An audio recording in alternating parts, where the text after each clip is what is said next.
UPSC प्रथम स्नातक स्तरीय पीटी जो 18 तारीख 12/2011 में जो हुआ था उसका ये PYQ है, यानी प्रीवियस ईयर क्वेश्चंस, ये उस दिन का क्वेश्चन है। में CGL में जितना भी पूछा हुआ है या इंटर स्तरीय BSSC के द्वारा जितना भी क्वेश्चन पूछा हुआ है प्रीवियस ईयर, वो सारे क्वेश्चंस को हम करवाएंगे। तो इसको ध्यान से करें सेट बाय सेट और सब्सक्राइब कर लें। तो क्वेश्चन नंबर 1, निम्नलिखित में से कौन सा बर्ड फ्लू वायरस है जिसे एवियन ब्लू फाइलस भी कहा जाता है? तो इसका आंसर होगा A, H5N1, और ये पक्षी के द्वारा फैलता है। और एक और बात समझना है कि ये एवियन ब्लू वायरस जो होता है, जो इन्फ्लुएंजा वायरस का ही प्रकार होता है। ये मोबाइल सिम कार्ड में सिम का अर्थ होता है, मोबाइल सिम कार्ड में सिम का अर्थ होता है। तो ये होता है क्या, सिम का अर्थ क्या होता है, सिम का फुल फॉर्म क्या होता है? तो इसका होता है सब्सक्राइबर आइडेंटिटी मॉड्यूल। तो क्या हो गया, इसका आंसर कौन हो गया? सब्सक्राइबर आइडेंटिटी मॉड्यूल तो हो गया ऑप्शन बी। 3 नंबर क्वेश्चन, निम्न में से कौन सा भारी पिंड सायंकाल रात्रि में आकाश में सबसे अधिक चमकता है? तो इसमें हो गया शुक्र ग्रह, जिसको बोला जाता है इंग्लिश में वेनस। एक और बात समझना है, वेनस और एक यूरेनस, ये 2 ऐसा ग्रह होता है जो उल्टा चलता है, उल्टा रोटेट करता है, यानी उल्टा नचता है। उसके बाद में इसको शुक्र ग्रह को शाम का तारा या सुबह का तारा भी बोलते हैं, सुबह का तारा भी इसको बोलते हैं। तो शुक्र ग्रह के बारे में 3 बात याद हो गई। एक तो हो गया कि ये उल्टा घूमता है, शाम का तारा सुबह का तारा बोलते हैं, और ये सबसे चमकीला होता है। क्वेश्चन नंबर 4, समुद्रीय शीतलन पवन बहती है? तो इसका ऑप्शन होगा आंसर A, दिन में भूमि से समुद्र की ओर।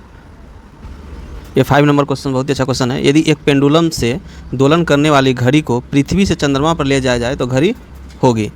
तो कहने का मतलब है कि पृथ्वी पे अगर आप समझेंगे तो G के वैल्यू, यानी ग्रेविटी का वैल्यू G होता है, लेकिन चंद्रमा पे इसका वैल्यू G/6 होता है। एक चीज़ आप देख सकते हैं, इसमें पूछ रहा है कि घड़ी क्या होगी। तो ये पेंडुलम जो होता है इस तरह से दोलन करता है, तो उसका फॉर्मूला देखेंगे तो टाइम पीरियड होता है ρL/G। तो G मतलब टाइम क्या होता है, inversely proportional to the G, मतलब G बढ़ेगा तो टाइम घटेगा। और यहाँ पे क्या हो रहा है, G घट रहा है, चंद्रमा पर ले जाने पे G का वैल्यू घट रहा है, इसलिए टाइम क्या हो जाएगा, बढ़ जाएगा। यानी टाइम बढ़ जाएगा, कहने का मतलब है कि एक बार यहाँ से यहाँ तक आने में उसको ज़्यादा समय लगेगा, यानी एक डोलन करने में ज़्यादा समय लगेगा, मतलब वो धीरे धीरे डोलन करेगा। धीरे धीरे करेगा मतलब उसको बोलते हैं कि सुस्त हो जाएगा, क्योंकि वो धीरे धीरे करेगा। तो इसलिए ऑप्शन क्या हो गया, 5 का A।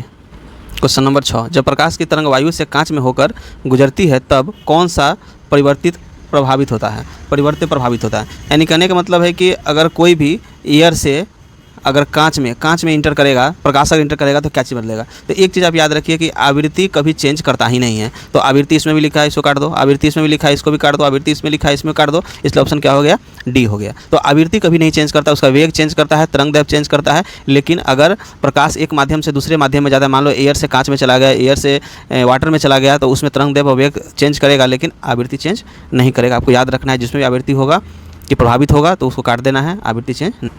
क्वेश्चन नंबर 7, एक पिंड कुल दूरी का आधा भाग V1 से यात्रा करता है तथा शेष भाग आधा भाग V2 से यात्रा करता है, तब उस पिंड का औसत वेग क्या होगा? कहने का मतलब है कि अगर उसको A to B पॉइंट पर जाना है तो हाफ भाग जो चलता है V1 स्पीड से और सेकेंड हाफ भाग जो चलता है वो V2 स्पीड से, तो इसका एवरेज वेग निकालना है, एवरेज स्पीड निकालना है। तो इसका हमेशा एक फार्मूला होता है, याद रखिए, 2 × V1 × V2 by V1 + V2, ये फार्मूला होता है, आपको एकदम रेडीमेड याद रखना है। तो देखिए आंसर कौन सा हो गया इसका, तो आंसर हो गया D। ठीक है। एक्स किरण की उपयोग क्रिस्टल संरचना के अध्ययन के लिए किया जाता है क्योंकि, तो इसका आंसर हो जाएगा B, क्योंकि एक्स किरणों की तरंग दैर्घ्य और क्रिस्टल के अंतर परमाणु की दूरी की परिणाम की कोटि क्या होता है, समान होता है। क्या होता है, समान होता है। क्वेश्चन नंबर 9, मनुष्य के नेत्र के रेटिना पर प्रतिबिंब बनता है। अब रेटिना प्रतिबिंब कैसा बनता है, तो बनता है उल्टा। कैसा बनता है, उल्टा बनता है, और उल्टा को क्या बोलते हैं, वास्तविक। तो देखिए तो कौन सा आंसर हो जाएगा, D। कैसा हो गया, चलिए। अच्छा, सीमेंट के ग्राइंडिंग प्रक्रम के अंतर्गत किलकर चूर्ण में जिप्सम मिलाने का उद्देश्य। अच्छा, इसमें क्वेश्चन में ये ऐसे समझिए कि सीमेंट में जिप्सम क्यों मिलाया जाता है, सीमेंट जब बनाता है तो उसमें जिप्सम क्यों मिलाया जाता है? तो इसका ये काम होता है कि जिप्सम क्या करता है कि सीमेंट को क्या करता है कि जल्दी एक्सेलरेट कर देगा, यानी सीमेंट को बहुत जल्दी जमाएगा और कठोर बना देगा। तो इससे बताइए क्या होगा आंसर, तो सेटिंग की दर को त्वरित कर देता है, मतलब वो जल्दी वो सेटिंग होगा और जमेगा और कठोर बन जाएगा अगर जिप्सम होगा, तो इसलिए जिप्सम क्वेश्चन मिलाया जाता है। तो ऑप्शन C होगी। क्वेश्चन नंबर 11, प्राकृतिक गैस का मुख्य अवयव होता है। तो प्राकृतिक गैस का मुख्य अवयव होता है मीथेन। कि लगभग ये प्राकृतिक गैस में 80% होता है और बाकी का चीज़ जो भी है वो 20% में होता है। तो मीथेन कितना होता है, तो 80%। तो मुख्य अब ये पूछ रहा है तो क्या हो जाएगा, मीथेन आंसर हो जाएगा। क्वेश्चन नंबर 12, पौधों में क्लोरोफिल बनाने के लिए कौन सा तत्व सहायक होता है, तो कौन सा हो जाएगा, मैग्नीशियम। वह तापमान जिस पर सेंटीग्रेड तथा फ़ारेनहाइट थर्मामीटर की रीडिंग एक समान होती है, यानी कहने का मतलब सेंटीग्रेड और फ़ारेनहाइट दोनों समान होता है तो टेम्परेचर होता है -40। कितना होता है, -40। क्वेश्चन नंबर 14, निम्न में से कौन सा पदार्थ नाभिकीय रिएक्टर में मंदक के रूप में काम करता है, तो हो जाएगा भारी जल, जिसको बोलते हैं ड्यूटेरियम ऑक्साइड। ये क्या कर, भारी जल। 15 नंबर, प्रकाश संश्लेषण का अंतिम उत्पाद क्या है, तो कार्बोहाइड्रेट। एल्बेस्टस के कारण होने वाला प्रमुख रोग है तो मेसोथेलियोमा। एल्बेस्टस के कारण होने वाला प्रमुख रोग कौन सा है, तो मेसोथेलिया क्या है, तो एक कैंसर रोग है। कौन सा है, कैंसर रोग है। 17 नंबर क्वेश्चन हो गया, इंसुलिन उत्पादित होती है तो किसमें हो जाएगा, डी, पेनक्रियास, इसको बोलते हैं अग्नाशय द्वारा। अग्नाशय क्या होता है, बीटा कोशिका में ये होता है उत्पादन। तो इंसुलिन उत्पादित कहाँ होता है, तो अग्नाशय के द्वारा। 18 नंबर क्वेश्चन, मनुष्य के शरीर में पैरों की हड्डी का नाम क्या है, तो हड्डी है। पैरों का हड्डी क्या है, तो पैरों की हड्डी में 2 होता है। देखेंगे पैर के हड्डी में क्या होता है, अगर इसमें इस तरह का 2 हड्डी होता है तो एक का नाम होता है टिबिया, एक का नाम फेबुला। एक पतला हड्डी होता है पैर में, एक मोटा होता है, तो इसका एक का नाम है टिबिया और फेबुला। तो देखिए कौन सा है, फेबुला और टिबिया, यानी ऑप्शन बी हो गया। तो पैर का हड्डी कौन सा है, टिबिया, फेबुला।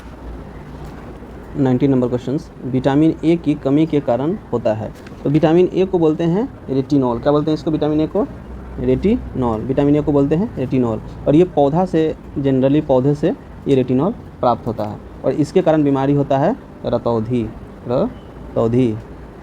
रतौधी, जिसको इंग्लिश में बोलते हैं नाइट ब्लाइंडनेस। ऑप्शन हो गया सी। क्वेश्चन नंबर 20, वायु की वेग संबंधित है, यानी वायु के वेग किससे संबंधित है, तो ये दाब प्रवणता से संबंधित। इसको समझते हैं कैसे, जैसे अगर यहाँ पे प्रेशर हाई है और यहाँ पे प्रेशर लो है, तो क्या करता है, वायु हमेशा हाई प्रेशर से लो प्रेशर की तरफ वो मूव करता है। इसका मतलब ये होगा कि प्रेशर में जो गैप होगा, जो अंतर होगा, उसके कारण ये वायु का वेग डिसाइड होता है कि किधर वायु चलेगा, वो प्रेशर पर डिपेंड करता है। इसलिए क्या बोलेंगे इसको, दाब प्रवणता। 20 नंबर क्वेश्चन, मानव शरीर में रक्तचाप नियंत्रित होता है, तो ये इसका आंसर होगा अधिवृक्क ग्रंथि। इसी को बोलते हैं एड्रेनल ग्रंथि। क्या बोलते हैं, अधिवृक्क, एड्रेनल ग्रंथि, यानी रक्तचाप नियंत्रित किससे होता है, तो अधिवृक्क ग्रंथि से। ठीक है, एड्रेनल ग्रंथि से। अच्छा, कुछ और इसमें सोचने हैं कि रक्तचाप कितना होता है, तो 120/80 mmHg। ये क्या होता है, ब्लड प्रेशर होता है स्वस्थ मानव का, और इसको किससे, सिस्मोग्राफी, सिस्मो मैनोमीटर जिसको बोलते हैं, उससे इसको मापा जाता है। कंप्यूटर में वायरस संबंधित होता है, तो ये क्या होता है, एक ये सॉफ्टवेयर प्रोग्राम होता है। कंप्यूटर वायरस क्या होता है, सॉफ्टवेयर प्रोग्राम होता है। तो इसका ऑप्शन क्या हो गया, सी हो। सिर्फ प्रोग्राम दिया है, सॉफ्टवेयर दिया रहता तो और अच्छा रहता। तो क्या हो गया, ये वायरस क्या होता है, सॉफ्टवेयर प्रोग्राम होता है। तो इसका आंसर क्या हो गया, प्रोग्राम सी। क्वेश्चन नंबर 23, अधातु सामान्यतः विद्युत का कुचालक होता है, परंतु ग्रेफाइट विद्युत का सुचालक होता है। कहने का मतलब है कि जो अधातु होता है, नॉन मेटल होता है, उसमें इलेक्ट्रिसिटी पास नहीं होता है, लेकिन ग्रेफाइट नॉन मेटल होते हुए भी इसमें इलेक्ट्रिसिटी पास होता है। तो इलेक्ट्रिसिटी पास होने के लिए फ्री इलेक्ट्रॉन की ज़रूरत होता है। क्या होता है, फ्री इलेक्ट्रॉन का। और जनरली क्या होता है कि नॉन मेटल में, अधातु में फ्री इलेक्ट्रॉन नहीं होता है। लेकिन ये ग्रेफाइट क्या होता है, ग्रेफाइट का कुछ इस तरह का स्ट्रक्चर होता है कि इसमें एकदम से फ्री नहीं, लेकिन इसमें फ्री इलेक्ट्रॉन कुछ होता है, जिसके कारण ये इसका इलेक्ट्रॉन लूजली पैक्ड होता है, इसमें कुछ फ्री इलेक्ट्रॉन हो जाता है, जिसके कारण इसमें इलेक्ट्रिसिटी कंडक्ट होता है, इलेक्ट्रिसिटी इससे पास हो जाता है। तो इसका आंसर क्या हो जाएगा, इसका आंसर हो जाएगा बी। इसमें शिथिलत बंद इलेक्ट्रॉन होता है, यानी एकदम फ्री तो नहीं होता है, लेकिन फिर भी इसमें फ्री इलेक्ट्रॉन ही मान ली लूजली पैक्ड इलेक्ट्रॉन होता है। इसके स्ट्रक्चर के कारण ये सुचालक हो जाता है। तो दोस्त इस चैनल को सब्सक्राइब कर लें आप, और हम इसी तरह से टोटल जितना भी सीजीएल में पूछा हुआ है या बिहार एसएससी के 3 सेट पूछा हुआ है, सारे सेट को हम इसी तरह से आपको हम करा देंगे 5-7 मिनट में। आप बुक खोल के बैठ नहीं पाएंगे, लेकिन आप अगर इस तरह से पढ़ेंगे तो बहुत जल्दी आपका रिवीजन हो जाएगा। तो इसलिए सब्सक्राइब जरूर करें।